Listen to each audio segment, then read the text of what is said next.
From Short and Sweet AI, I'm Dr. Pepper. Elon Musk recently gave an update on his company, Neuralink, and showed some impressive results. In a previous podcast, I talked about how Neuralink is a brain computer interface, or BCI. The brain thinks via electrical signals and sends these signals back and forth via neurons, which act like tiny switches. A brain-computer interface works as an electronic device that sends signals to the neurons in your brain. Think of a hearing aid.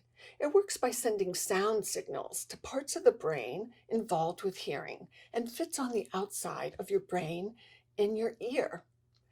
Elon Musk has made a device that fits into your brain and has the ability to gather and send data via electrical signals from 1,000 different channels.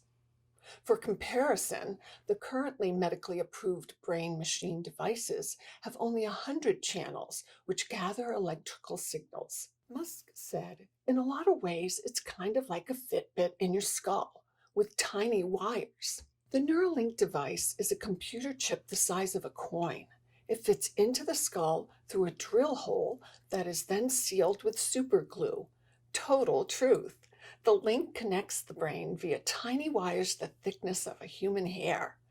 The device then transmits signals recorded from the brain wirelessly. In my original podcast, I described how the Neuralink fit like a headset behind the ear.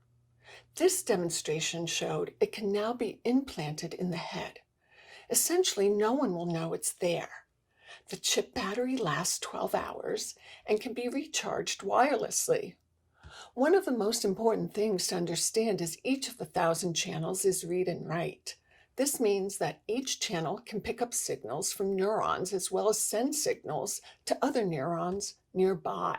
In Elon's latest update, a pig with an implanted Neuralink chip walked on a treadmill or sniffed for food.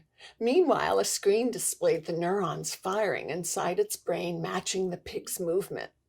This showed the computer chip can send and receive signals from the brain neurons via the different channels. The next step would be to use a Neuralink chip to restore motion in people who are paralyzed or missing limbs.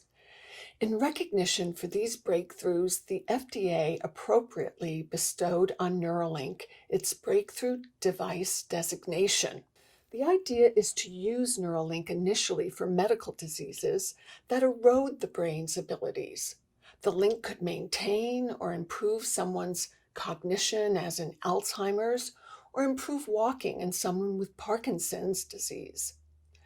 Ultimately, it could be used to enhance meditation or feelings of happiness, eliminate pain, or increase alertness. Just imagine telepathy between yourself and someone else with a Neuralink chip, or the ability to Google something just by thinking it. Critics are skeptical that a computer chip in the brain can translate or control abstract emotions, memories, or ideas. They point out the brain is not a hard drive, and a memory is not a video. Yes, the idea of having an electronic chip in your brain and telepathy with other people can make you feel uncomfortable.